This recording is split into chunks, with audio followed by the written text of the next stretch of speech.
नमस्कार, मेरा नाम स्नेहा कुंडू है और मैं saptapadi cultural and sports association की जनरल सेक्रेटरी हूँ। हमारी ये पूजा का आयोजन 27 सितंबर से 2 अक्टूबर तक है और ये पूजा बानेर में साफा बैंक्वेट में होने वाली है। तो मैं आप सबको इनवाइट करती हूँ हमारी ये पूजा के लिए। Thank you so much.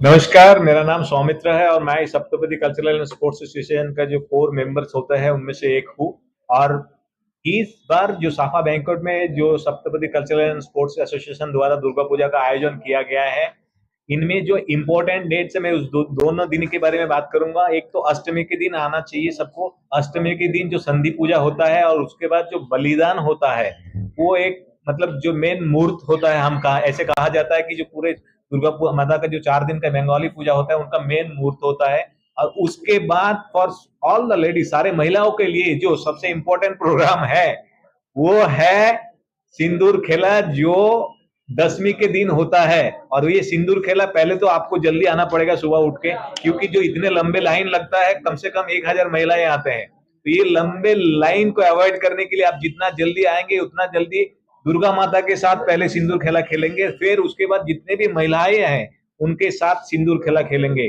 तो आप लोग बिना बेझिझक जो ये 4 दिन 5 दिन का बंगाली दुर्गा पूजा का आयोजन किया गया है उसमें आइए साफा बैंक्वेट बानेर में और उसकी मजा लीजिए। Thank you. हमारा जो saptapadi cultural and sports association है, हम लोग आज पिछले 4 सालों से मेंटली चैलेंज जो बच्चे हैं उनके साथ हम जुड़े हुए हैं।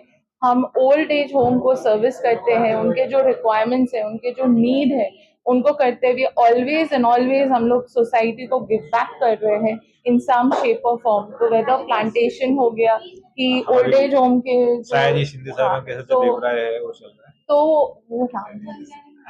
तो वो जो प्लांटेशन वगैरह हम करने का सोच रहे हैं अभी, जो इतना हमारा पोल्यूशन है, पुणे के जो सिचुएशन है, हमारा भी एक्यूआई लेवल्स पुणे के खराब हो रहे हैं, तो we are trying to help as much as we can हमारा एसोसिएशन से through giving back to the society.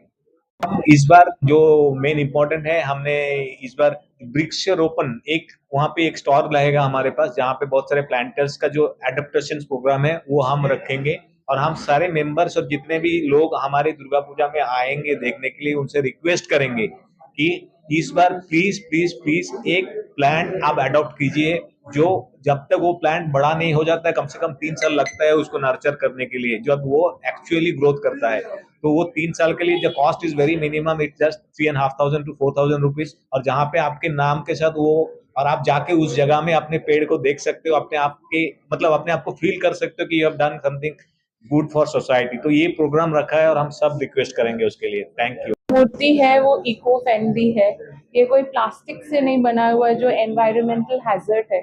तो हमारे जो मूर्ति है वो मिट्टी के है, वो जो साधु मिट्टी से जो गणपति जी भी बनते हैं हमारे पुणे में, हम वही मिट्टी यूज करके हम करते हैं। हम ऐसे प्लास्टिक या जो एनवायरमेंटल हैजर्ड के लिए जो पानी के लिए खराब हो ऐसा कुछ नहीं, वो पूरा डिजोल्व हो जाता है वहाँ। तो हम ऐसे चीजें यूज करते हैं जिसमें हम एनवायरमेंट को हार्म नहीं करते हैं। हम फैब्रिक या प्लास्टर या फैब्रिकेशंस यूज नहीं करते मूर्ति में। आखिरी संदेश जितने भी लोग, सारे ऑर्गेनाइजेशंस के लिए है, ये मेरे तरफ से मैं रिक्वेस्ट करता हूँ कि आप जब भी ये दुर्गा पूजा करते हो तो जितने भी आप मतलब एनवायरमेंट पॉल्यूशन हो गया, जिसमें आप ये सारी चीजें, वाटर पॉल्यूशन हो गया, वेस्टेज हो गया, ये सारे चीजों को प्लीज अवॉइड कीजिए। डू नॉट यूज प्लास्टिक, उसके बदले में बायोडिग्रेडेबल प्रोडक्ट यूज कीजिए।